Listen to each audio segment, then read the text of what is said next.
Last time లాగా 2019 లాగా మొదటి రెండో విడతల్లోనే కంప్లీట్ చేస్తారా? మరి చంద్రబాబు నాయుడు లేకపోతే టీడీపీ కోరుకుంటున్నట్టుగా 4-5 ఫేజ్లకి తీసుకెళ్తారా అనే సస్పెన్స్ కూడా ఉన్నట్టుగా చెప్తున్నారు ఆయన. మరి చూడాలి, అది షెడ్యూల్ విడుదలైన తర్వాత ఒక క్లారిటీ వచ్చే అవకాశం కనబడుతోంది. మనతో రవీందర్ మాట్లాడుతున్నారు విజయవాడ నుంచి. అదేవిధంగా మనతో పాటు విక్రమ్ కూడా జాయిన్ అవుతున్నారు. బీజేపీ కార్యాలయం హైదరాబాద్ నుంచి విక్రమ్ జాయిన్ అవుతున్నారు. రవీందర్ దగ్గరకు వెళ్దాం. రవీందర్, చెప్పండి, మీరు వైఎస్ఆర్ కాంగ్రెస్ పార్టీ అభ్యర్థుల లిస్టు గురించి చెప్తున్నారు. ఇప్పుడే కొమ్మినేని గారు కూడా ఒక అంశాన్ని తెరపైకి తీసుకొచ్చారు. టీడీపీ కొంత ఇన్ఫ్లుయెన్స్ చేసే ప్రయత్నం చేస్తోంది, కొంత ఈ పీరియడ్ వాళ్ళకి కొంచెం బ్రీతింగ్ గ్యాప్ వచ్చే దిశగా ప్రయత్నాలు చేస్తున్నట్టుగా కూడా ఆయన ఒక అనుమానాన్ని కూడా వ్యక్తం చేసిన పరిస్థితి. So first and second phase లో ఉంటుందా, లేకపోతే ఏమైనా 4-5కి మార్చే అవకాశాలు ఉంటాయా అనే ఒక ప్రశ్న కూడా ఆయన లేవనెత్తుతున్నారు. కరెక్టే బిందు. ఎందుకంటే వీటన్నిటిని వైఎస్ఆర్ కాంగ్రెస్ పార్టీ అయితే పట్టించుకోవట్లేదు, తన పని తను చేసుకుంటూ పోతుంది. ఎందుకంటే తెలుగుదేశం పార్టీ కానీ ఆ పొత్తులో ఉన్నటువంటి బీజేపీ జనసేన ఎప్పటికీ ఆ పొత్తులు సరిగ్గా కుదరలేదు, సీట్లు సర్దుబాటు కాలేదు. ఈ నేపథ్యంలో ఒక గొడవ ఆందోళన అయితే ఆ పార్టీలో ఉన్న నేపథ్యంలో దీన్ని కొంచెం ఆలోచన చేస్తే కనుక ఈ లోపు మొత్తం సీట్ల సర్దుబాటు కానీ పొత్తుల వ్యవహారం అన్నీ కూడా తేల్చుకోవచ్చు అనేటువంటి ఒక ఆలోచనలో చంద్రబాబు నాయుడు ఉన్నారు. మనం చూస్తున్నాం, గతంలో స్థానిక సంస్థల ఎన్నికలు జరుగుతున్న సమయంలో కూడా రాష్ట్రంలో కేవలం 2 కరోనా కేసులు నమోదైతే ఆ కారణాన్ని అడ్డం పెట్టి గతంలో మొత్తం స్థానిక సంస్థల ఎన్నికలను కూడా వాయిదా వేసే విధంగా చంద్రబాబు నాయుడు గతంలో తీసుకున్నటువంటి చర్యలు కానీ ఇవన్నీ చూస్తుంటే ప్రతి వ్యవస్థలో కూడా తనకంటూ కొంతమంది వ్యక్తులను ప్రవేశపెట్టి వారి ద్వారా తను కోరుకున్న విధంగా వ్యవహరించేటువంటి వైనాన్ని గతంలో కూడా మనం చూసాం. అయితే ఇప్పుడు కూడా అదే విధంగా వ్యవహరిస్తారన్నటువంటి ఒక ప్రచారం రాష్ట్ర వ్యాప్తంగా జరుగుతున్నప్పుడు కూడా వైఎస్ఆర్ కాంగ్రెస్ పార్టీ అయితే వీటి కూడా పట్టించుకోవట్లేదు. ఖచ్చితంగా ఇప్పటికే ఎన్నికల రణరంగం విషయంలో కానీ చాలా స్పష్టంగా ఉంది. అట్లాగే ఇప్పటికే చాలా దూసుకుపోతుంది. కార్యకర్తలతో సమావేశాలు ఏర్పాటు చేయడం కానీ, లేదంటే అభ్యర్థుల ప్రకటన సంబంధించి కానీ, మేనిఫెస్టో రూపకల్పన కానీ, ఎన్నికల ప్రచారానికి సంబంధించి డేట్లు సిద్ధం చేసుకోవడం కానీ ఈ విధంగా అన్నింటినీ ఇప్పటికే ప్లాన్ చేసుకుంది. వాస్తవంగా వైఎస్ఆర్ కాంగ్రెస్ పార్టీ చాలా అందనంత దూరంలో వెళ్ళిందని చెప్పుకోవచ్చు. ఆ స్థాయిలో అధికార పార్టీ నిర్వహిస్తుంటే ప్రతిపక్షాలు మాత్రం ఎప్పుడూ కూడా ఈ విధమైన కుట్రలు కుతంత్రాలు చేసే కార్యక్రమానికి ఇంకా శ్రీకారం చుడుతున్న పరిస్థితి కనిపిస్తుంది. కానీ వైఎస్ఆర్ కాంగ్రెస్ పార్టీ సంబంధించి ఇప్పటికే మేనిఫెస్టో రూపొందడంతో పాటు ఎన్నికల ప్రచారం ఎల్లుండి నుంచే నిర్వహించే విధంగా, అంటే 18వ తారీఖు నుంచి నిర్వహించే విధంగా కూడా ఒక ప్లాన్ ఇప్పటికే చేసుకున్న పరిస్థితి కనిపిస్తుంది. రేపు ఉదయం పార్టీ అధినేత జగన్ నేరుగా ముందు ఇప్పుడుపై వెళ్ళి అక్కడి నుంచి అభ్యర్థుల ప్రకటన చేయబోతున్నారు. ఆ తర్వాత మేనిఫెస్టో ఉంటుంది, ఆ తర్వాత ఎన్నికల ప్రచారం. సో ఈ విధంగా ఇప్పటికే ప్లాన్ చేసుకుంటున్న నేపథ్యం ఒకవైపు కనిపిస్తుంటే ఈ పొత్తులు కుదరక జరుగుతున్న వ్యవహారం ఇది. ఇంకోటి, ఇప్పటికే ఆయన అనేక సార్లు సిద్ధం పేరుతోటి సభలు నిర్వహించారు. ఇంకోటి, సిద్ధం పేరుతోటి రాష్ట్ర వ్యాప్తంగా ఫ్లెక్సీలు నిర్వహిస్తే మేము కూడా సంసిద్ధం అంటూ తెలుగుదేశం బీజేపీ సంబంధించినటువంటి వారు ఫ్లెక్సీలు పెట్టారు. సిద్ధం ఫ్లెక్సీలు పక్కన పోటీగా పెట్టారు తప్ప క్షేత్రస్థాయిలో చూస్తే కనుక ఆ విధంగా పోటీగా వ్యవహరిస్తున్న తీరైతే ఎక్కడ కనపడలేదు. ఆ పార్టీలు ఎప్పటికీ గందరగోళంగా ఉన్న పరిస్థితి.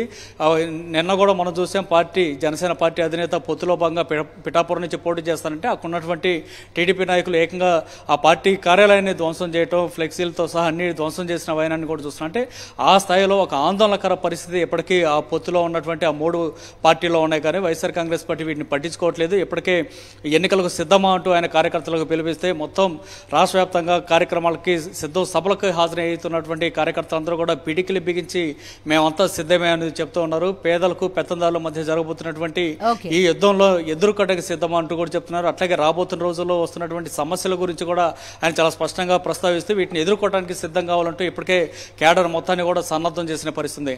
సో వైఎస్ఆర్ కాంగ్రెస్ పార్టీ అయితే ఖచ్చితంగా తన పని తాను చేసుకుంటూ పోతుంది. అందులో భాగంగానే రేపు అభ్యర్థుల ప్రకటన జరగబోతుంది. 24 గంటల్లోనే ఈ కార్యక్రమం కూడా జరగబోతున్న నేపథ్యంలో ఎన్నికల షెడ్యూల్ కంటే ముందుగానే ఇదంతా కూడా జరగబోతుంది. టోటల్ గా చూస్తే వైఎస్ఆర్ కాంగ్రెస్ పార్టీ పూర్తి స్థాయిలో ఎన్నికల రణరంగంకి దిగిన పరిస్థితి కనిపిస్తుంది. ఓకే రవీందర్, సో ఆంధ్రప్రదేశ్ నుంచి అప్డేట్ అది ఏ విధంగా అటు కూటమి ఇటువైపు వైఎస్ఆర్ కాంగ్రెస్ పార్టీ ఏ విధంగా ఎన్నికల సన్నద్ధత ఉంది అనే అంశానికి సంబంధించి రవీందర్ రిపోర్ట్ చేశారు. ఇక తెలంగాణకి సంబంధించి లోక్సభ ఎన్నికలు కూడా ఈ సార్వత్రిక ఎన్నికలతో జరగబోతున్నాయి. ఎన్నికల పోరుకు కాషాయ సేన సిద్ధమైనట్టుగా కనబడుతోంది. ప్రస్తుతం మెజారిటీ సీట్లు లక్ష్యంగా ఫోకస్ పెట్టింది. ఇప్పటికే 15 సీట్లకి అభ్యర్థుల్ని కూడా ప్రకటించింది బీజేపీ. ఖమ్మం, వరంగల్ సీట్లు త్వరలో ప్రకటించే ఛాన్స్ కూడా ఉంది. కొత్త వారికే మెజారిటీ స్థానాల కేటాయింపు ఈసారి హైలైట్ గా మనకి కనిపించిన పరిస్థితి. 2019 ఎన్నికల్లో 5గురికి పోటీ చేసిన వాళ్ళలో 5గురికి మరొకసారి ఛాన్స్ ఇచ్చింది. సో ఇది బీజేపీ సన్నద్ధతగా మనం చెప్పుకోవచ్చు. మరోవైపు కాంగ్రెస్ బీఆర్ఎస్ కూడా సర్వం సిద్ధం చేసుకుంటున్న పరిస్థితి లోక్సభ ఎన్నికలకి సంబంధించి. విక్రమ్తో ఒక్కసారి మాట్లాడదాం. విక్రమ్, చెప్పండి, అటు జాతీయ స్థాయిలో ఎన్డీఏ పోటీ చేస్తోంది, ఇటువైపు తెలంగాణకి సంబంధించి పర్టిక్యులర్గా సౌత్లో కొంత నంబర్ పెంచుకోవాలి అనే ఉద్దేశంతో బీజేపీ ఉన్నట్టుగా తెలుస్తోంది. తెలంగాణ, కర్ణాటక హోప్ఫుల్ స్టేట్స్ ఏమన్నా ఉన్నాయంటే బీజేపీకి 2. ఎటువంటి సన్నద్ధత ఉంది బీజేపీకి? ఓవరాల్గా తెలంగాణలో లోక్సభ ఎన్నికల సన్నద్ధత గురించి ఏం చెప్తారు? బిందు, తెలంగాణలోని మెజారిటీ సీట్లు సాధించాలని చెప్పి బీజేపీ అగ్రనాయకత్వం భావిస్తుంది. ఈ మేరకు 10 రోజుల వ్యవధిలోనే ప్రధాని నరేంద్ర మోడీ రెండోసారి ఈరోజు హైదరాబాద్ కూడా రాబోతున్నారు. మొత్తం 17 స్థానాలలో మెజారిటీ స్థానాలు లక్ష్యంగా బీజేపీ పావులు కదుపుతున్నట్లు స్పష్టంగా అర్థమవుతుంది. ఇప్పటికే 15 స్థానాలకు సంబంధించి అభ్యర్థులను ప్రకటించి దూకుడుగా ముందుకు వెళ్తుంది. అన్ని రాజకీయ పక్షాలు, మిగతా రాజకీయ పక్షాలతో పోలిస్తే అభ్యర్థులను అందరికంటే ముందుగా ప్రకటించి కొంత దూకుడుగా వెళ్తున్నట్లు స్పష్టంగా అర్థమవుతుంది. అయితే మనం చూసుకోవచ్చు, కొత్త వారికి మెజారిటీ స్థానాలు ఇచ్చినట్లు స్పష్టంగా అర్థమవుతుంది. 15 పార్లమెంటు స్థానాల్లో 7 కొత్త వారికి ఛాన్స్ ఇవ్వడం జరిగింది. మనం చూసుకోవచ్చు, ఇతర పార్టీల నుంచి వచ్చిన నేతలకు కొత్త వారికి కూడా అవకాశాలు కల్పించిన పరిస్థితి ఉంది. హైదరాబాద్ లాంటి పార్లమెంటు స్థానానికి సంబంధించి సామాజిక సేవా కార్యక్రమాలు నిర్వహించే మాధవీలతకు కేటాయించడం జరిగింది. అయితే మిగతా స్థానాల్లో కూడా కొత్త వారికి స్థానాలు కేటాయించడం పాత కొత్త కొంత సమన్వయలేమి అన్నది కొంత పార్టీకి ఇబ్బందికరంగా ఉందని చెప్పుకోవచ్చు. మొత్తంగా మనం చూసుకోవచ్చు, బీజేపీ ఈసారి ఎన్నికల్లో 2019 ఎన్నికల్లో చూసుకుంటే పోటీ చేసిన 5గురికి మాత్రమే ఈసారి మళ్ళీ పోటీ చేసే అవకాశం ఇచ్చింది. సికింద్రాబాద్, కరీంనగర్, నిజామాబాద్ సిట్టింగ్లకే అవకాశం ఇవ్వగా మహబూబ్ నగర్, మెదక్ స్థానాలకు సంబంధించి డీకే అరుణ గతంలో 70,000 మెజార్టీతో ఓడిపోవడం జరిగింది. మెదక్లో చూసుకుంటే రఘునందన్ కూడా 2019 ఎన్నికల్లో పార్లమెంట్ స్థానానికి పోటీ చేసి ఓడిపోయారు. మళ్ళీ అతనికి తిరిగి అవకాశం ఇచ్చారు. ఈ 5గురికి తప్ప మిగతా స్థానాలకు సంబంధించి అంతా కొత్త వారినే బరిలో తిప్పినట్లు స్పష్టంగా అర్థమవుతుంది. అయితే ఈ ఎన్నికలకు సంబంధించి ప్రచార పర్వాన్ని ఇప్పటికే అభ్యర్థులు ప్రారంభించేశారు. ప్రధాని నరేంద్ర మోడీ గతంలో 2 సార్లు రావడం జరిగింది. 10 రోజుల వ్యవధిలోనే మరోసారి మనం చూసుకోవచ్చు, అమిత్ షా బూత్ స్థాయి కార్యకర్తలతో మీటింగ్ ఏర్పాటు చేసుకున్నారు. దాదాపుగా 20 సభలను అగ్రనేతలతో 20 సభలను 17 పార్లమెంటు స్థానాల పరిధిలో 20 భారీ బహిరంగ సభలకు మాత్రం ప్లాన్ చేస్తున్నట్లు అధిక పార్టీ వర్గాలు చెప్తున్న పరిస్థితి ఉంది. మొత్తంగా పార్టీ మొత్తం దూకుడుగా వెళ్తున్నట్లు స్పష్టంగా అర్థమవుతుంది. మెజార్టీ స్థానాలు దక్షిణాదిలో చూసుకుంటే కర్ణాటక, తెలంగాణలో ఈ 2 రాష్ట్రాల్లో మెజార్టీ స్థానాలు వచ్చే అవకాశం ఉన్న నేపథ్యంలో వీటిపై బీజేపీ ఫోకస్ పెట్టినట్లు స్పష్టంగా అర్థమవుతుంది. Bindu, okay Vikram, thank you. Live లో అందుబాటులో ఉండండి. మనతో పాటు శేఖర్ కూడా జాయిన్ అవుతున్నారు. ప్రస్తుతం ఆయన సెక్రటేరియట్ దగ్గర లైవ్ లో సిద్ధంగా ఉన్నారు. శేఖర్ తో కూడా మాట్లాడదాం. కాంగ్రెస్ పార్టీ ప్రధానంగా తెలంగాణ రాష్ట్రాన్ని ఈసారి అసెంబ్లీ ఎన్నికల్లో కైవసం చేసుకుంది. సో ఒక మంచి నంబర్ ఎంపీ స్థానాల్ని కూడా కైవసం చేసుకోవాలనే లక్ష్యంతో కాంగ్రెస్ పార్టీ కనిపిస్తోంది. వేరే తెలంగాణ నుంచి ఒక కన్సిడరబుల్ నంబర్ ని ఇండియా కూటమికి కంట్రిబ్యూట్ చేయాలి, కాంగ్రెస్ పార్టీకి కంట్రిబ్యూట్ చేయాలి కేంద్రంలో కాంగ్రెస్ పార్టీకి అని కూడా ప్రస్తుతం కసరత్తు చేస్తున్న పరిస్థితి. విజయ అవకాశాలు ఎంతవరకు ఉన్నాయి? అదేవిధంగా కాంగ్రెస్ పార్టీ ఎన్ని లోక్సభ స్థానాల్ని కైవసం చేసుకోబోతోంది? అసెంబ్లీ ఎన్నికల్లాగా పట్టు నిలుపుకుంటుందా అనే క్వశ్చన్ మార్క్ ప్రస్తుతం ఉంది. శేఖర్తో మాట్లాడబోతున్నాం మనం. శేఖర్, చెప్పండి, ఏం జరుగుతోంది తెలంగాణ కాంగ్రెస్ లో అంటే ఏం చెప్తారు? కొంత బీజేపీ దూకుడు మీద కనబడుతున్నప్పటికీ కూడా తెలంగాణకు వచ్చేసరికి అసెంబ్లీ ఎన్నికల్లో విజయ దుందుబి మోగించడంతో ఎక్స్పెక్టేషన్స్ హైగా ఉన్నాయి కాంగ్రెస్ పార్టీ పైన. ఎస్, ఖచ్చితంగా బిందు, మీరు అన్నట్లుగానే ఎక్స్పెక్టేషన్స్ చాలా ఎక్కువగానే ఉన్నాయి. మరి ఆ స్థాయిలో కాంగ్రెస్ పార్టీ చేరుతుందా లేదన్నది చూడాల్సి ఉంటుంది. కానీ కాంగ్రెస్ పార్టీకి సంబంధించినటువంటి నాయకులు, ముఖ్యమంత్రి రేవంత్ రెడ్డితో పాటు నాయకులంతా కూడా 12 నుంచి 14 స్థానాలు కైవసం చేసుకుంటామన్నటువంటి అంశాన్ని చాలా స్పష్టంగా చెప్తా ఉన్నారు, ధీమా వ్యక్తం చేస్తూ ఉన్నారు. దీనిలో భాగంగా రాజకీయ సమీకరణాలన్నీ కూడా రోజు రోజుకు మారుతూ ఉన్నాయి. ముఖ్యమంత్రి రేవంత్ రెడ్డి డైరెక్ట్గా రంగంలోకి దిగి నేతలను కలుస్తున్నటువంటి పరిస్థితులు అయితే కనిపిస్తూ ఉన్నాయి. నిన్న బీజేపీ నేత జితేందర్ రెడ్డిని ఇంటికి వెళ్ళి డైరెక్ట్గా కలిశారు, ఆయన పార్టీలోకి ఆహ్వానించినటువంటి పరిస్థితులు ఉన్నాయి. ఇక ఈరోజు బీఆర్ఎస్కు సంబంధించినటువంటి ఎంపీ రంజిత్ రెడ్డిని కూడా కలుస్తారు అన్నటువంటి చర్చ రాజకీయ వర్గాల్లో వినిపిస్తూ ఉంది. అది సాయంత్రం లోపు క్లారిటీ వచ్చేటువంటి అవకాశాలు అయితే కనిపిస్తూ ఉన్నాయి.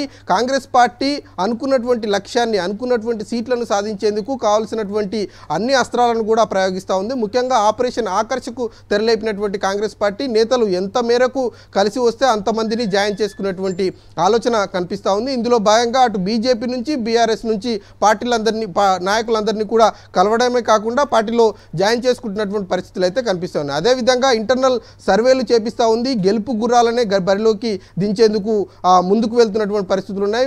మరోవైపు కాంగ్రెస్ పార్టీలో మొదటి నుంచి ఉన్నటువంటి నాయకుల నుంచి కూడా అదే స్థాయిలో డిమాండ్ వస్తూ ఉంది. వాళ్ళ నుంచి కూడా ప్రతిపాదనలు వస్తున్నటువంటి పరిస్థితులు ఉన్నాయి. ఇప్పటికే లోక్సభ స్థానాలకు సంబంధించినటువంటి దరఖాస్తులను కాంగ్రెస్ పార్టీ అధిష్టానం స్వీకరించింది. నిన్న ఒక రోజంతా కూడా సీఎం రేవంత్ రెడ్డి రిజర్వ్లో పెట్టుకున్నారు. లోక్సభ స్థానాలకు సంబంధించినటువంటి అంశం మీద చర్చించినట్లు తెలుస్తూ ఉంది. ఢిల్లీకి వెళ్తారు, ఏఐసిసి నేతలతో సంప్రదింపులు చేస్తారు, ప్రకటనలు వస్తాయి అని అనుకున్నప్పటికీ ఆ స్థాయిలో ఎక్కడా కూడా జరగలేదు. కానీ ఈ 2-3 రోజుల్లోనే దానికి సంబంధించినటువంటి విషయం మీద క్లారిటీ వచ్చేటువంటి అవకాశాలు అయితే కనిపిస్తూ ఉన్నాయి. ఒకవైపు ఆపరేషన్ ఆకర్ష్ లో భాగంగా నేతలందరినీ కలుస్తూ కాంగ్రెస్ పార్టీలో జాయిన్ చేసుకోవడమే కాకుండా మరోవైపు గెలుపు గుర్రాలకే టికెట్లు ఇచ్చి 12 నుంచి 14 స్థానాలను కైవసం చేసుకునే విధంగానే ముందుకు వెళ్తున్నటువంటి పరిస్థితులు అయితే కనిపిస్తున్నాయి. ఒక విషయం చెప్పండి, కేంద్ర స్థాయిలో తీసుకుంటే ఇండియా కూటమిలో కాంగ్రెస్ పార్టీయే కొంత వీక్ గా కనిపిస్తున్న పరిస్థితి. అటు వెస్ట్ బెంగాల్ తీసుకోండి, లేకపోతే ఎన్డీఏ కూటమి పార్టీలు తీసుకోండి, చాలా ఫాస్ట్ గా వెళ్తుంటే కొంత రాహుల్ గాంధీ న్యాయ యాత్ర పేరుతో చేస్తున్నప్పటికీ కూడా అభ్యర్థుల ప్రకటన ఇటువంటి విషయాల్లో కాస్త వెనుకబాటు కనిపిస్తోంది. తెలంగాణకు వచ్చేసరికి కొంత డిఫరెంట్ గానే పిక్చర్ ఉంది. ఏం చెప్తారు? ఖచ్చితంగా ఇండియా కూటమికి సంబంధించినటువంటి అంశం మీద సీట్ల సర్దుబాటు ఒక్కో రాష్ట్రానికి ఒక్కో రకంగా కనిపిస్తున్నటువంటి పరిస్థితులు ఉన్నాయి. అదేవిధంగా ఇండియా కూటమిలోకి వచ్చేటువంటి పార్టీలు కావచ్చు, అదేవిధంగా విడిపోయేటువంటి పార్టీల యొక్క సంఖ్యలు కూడా రోజు రోజుకు పెరుగుతున్నటువంటి సందర్భము, అదేవిధంగా అదే స్థాయిలో విడిపోతున్నటువంటి సందర్భం కూడా కనిపిస్తూ ఉంది. కొన్ని మార్పులు చేర్పులు అయితే ఇండియా కూటమిలో జరుగుతున్నప్పటికీ తెలంగాణ రాష్ట్రానికి వచ్చేసరికి ఆ పరిస్థితి పూర్తి స్థాయిలో కనిపించట్లేదు. ఇండియా కూటమిలో ఉన్నటువంటి లెఫ్ట్ పార్టీలు ఏవైతే ఉన్నాయో ఆ లెఫ్ట్ పార్టీల యొక్క ప్రతిపాదనలు 5 సీట్లు పెట్టాయి, 1 సీట్ అయినా ఇవ్వాల్సిందిగా డిమాండ్ చేస్తూ ఉన్నాయి. కానీ ఆ దిశగా ఎక్కడా కూడా సంప్రదింపులు కాంగ్రెస్ పార్టీ లెఫ్ట్ పార్టీలతోటి చేయట్లేదు. అదేవిధంగా సొంత పార్టీకి సంబంధించినటువంటి అభ్యర్థులలో ఒక మహబూబ్ నగర్కి సంబంధించినటువంటి అభ్యర్థి ప్రకటన మాత్రమే వచ్చింది. ఇంకా మిగతా ఎక్కడా కూడా దానికి సంబంధించినటువంటి ప్రస్తావన లేదని చెప్పుకోవాలి. మరోవైపు కాంగ్రెస్ పార్టీ అధిష్టానానికి సంబంధించినటువంటి ప్రకటనలు కూడా ఆ స్థాయిలోనే కొంత నెమ్మదిగానే వస్తున్నటువంటి సిచ్యువేషన్స్ ఉన్నాయి. కాబట్టి రేపు ఆ షెడ్యూల్ వచ్చిన తర్వాత భవిష్యత్తుకు సంబంధించినటువంటి ప్రకటనలు కొంత దూకుడు పెంచుతాయా లేదా అన్నది చూడాల్సి ఉంటుంది. కానీ తెలంగాణ రాష్ట్రాలలో మాత్రం అటు బీజేపీ అదేవిధంగా బీఆర్ఎస్కు సంబంధించినటువంటి పార్టీ కదలికల మీద ఎక్కువగా రాష్ట్ర నాయకత్వం దృష్టి పెట్టింది. అక్కడ ఉన్నటువంటి నాయకులు ఎవరైతే అసంతృప్తిగా ఉన్నారో వాళ్ళందరికీ గాలం వేసే పనిలో పడింది. వాళ్ళందరినీ కూడా పార్టీలోకి తీసుకొచ్చేటువంటి పనిలో పడింది. ముఖ్యంగా ఏదైతే జనరల్ ఎలక్షన్స్లలో కాంగ్రెస్ పార్టీ అధికారంలోకి వచ్చిన తర్వాత లోక్సభ ఎన్నికల మీద కొంత డిమాండ్ ఎక్కువగా ఉంది. కాంగ్రెస్ పార్టీలోకి రావాలన్నటువంటి ఆలోచనలు ఇతర పార్టీల నాయకులు చేస్తూ ఉన్నారు. ఆ దిశగా సంప్రదింపులు కూడా జరుగుతున్నటువంటి పరిస్థితులు ఉన్నాయి. ఇప్పటికే మల్కాజ్గిరికి సంబంధించినటువంటి డిమాండ్ కావచ్చు, అదేవిధంగా రంగారెడ్డికి సంబంధించినటువంటి డిమాండ్, హైదరాబాద్ సరౌండింగ్ లో ఉన్నటువంటి డిమాండ్ కూడా కొంత ఎక్కువగా ఉన్నటువంటి నేపథ్యంలో వాళ్ళతోటి సంప్రదింపులు జరిపి వాళ్ళ ఆ నాయకులను పార్టీలోకి తీసుకొని తర్వాత సీట్ల ప్రకటన చేయాలన్నటువంటి ఆలోచన చేస్తూ ఉంది. మరి ఎంతవరకు సఫలమవుతుంది, ఏ రకంగా ముందుకు వెళ్తుంది అన్నది చూడాల్సి ఉంటుంది. Okay Shekhar, thank you. మరొకసారి మనం ఏపీకి కూడా వెళ్దాం. ఏపీ బీజేపీలో ఏం జరుగుతోంది? ఒకవైపు ఎన్నికల షెడ్యూల్ కి సమయం దగ్గర పడుతున్న టైంలో ఇంకా ఈ కూటమిలో పూర్తి స్థాయిలో క్లారిటీ రాని పరిస్థితి. వేరాజ్ బీజేపీకి సంబంధించిన నాయకులు టీడీపీ పైన ఫిర్యాదులు కూడా చేసుకుంటున్న పరిస్థితి. ఓడిపోయే సీట్లు మాకు ఇస్తున్నారు అంటూ కూడా బీజేపీ ప్రధానంగా ఫిర్యాదు చేస్తూ వస్తున్న పరిస్థితి. మరొక వైపు టీడీపీ ఆంధ్రప్రదేశ్ ఎన్నికల దీన్ని కొంతవరకు కాస్త లేటుగా జరిగేలాగా పావులు కదుపుతోందా అనే అనుమానాలు కూడా ఒకవైపు వ్యక్తమవుతున్న పరిస్థితి. సో బీజేపీ వీటన్నిటిని ఏ విధంగా హ్యాండిల్ చేయబోతోంది?